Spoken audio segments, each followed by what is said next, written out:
what step do you think, or do you take to avoid overspending during these periods? And what do you advise others to do?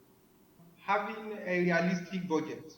Most often people spend without looking at how much they have.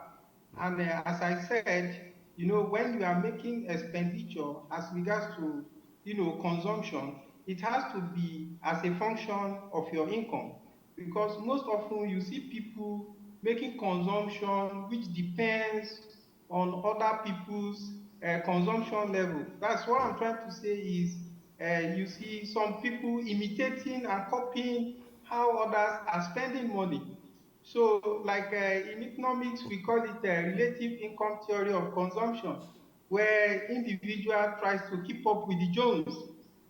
Like when you go for an event, for example, where an individual, a friend of yours donates 100,000, and probably your initial plan is to donate 20,000 naira because of how people are happy that others are donating.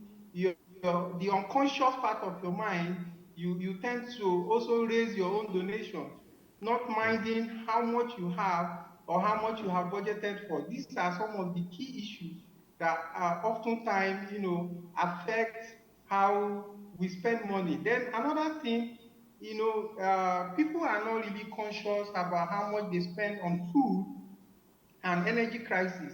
If you look at our inflation in the last fourth quarter of 2024, the two drivers of inflation in Nigeria is food prices and energy prices. So, and in this festive period,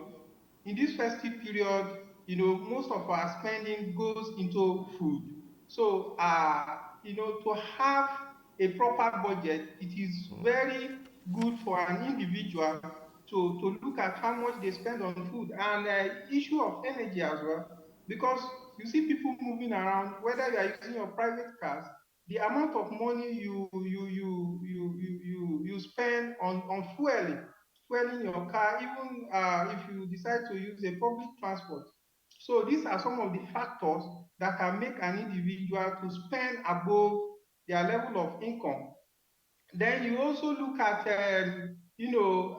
people trying to be, the desire to be generous. You see people trying to give out a gift because it's a season of giving. You see a lot of people wants to give. And when you travel home, for example, for those that have not seen their relatives or their extended family for a longer period, when they travel home, you begin to see how some are giving without minding how much is left. Mm.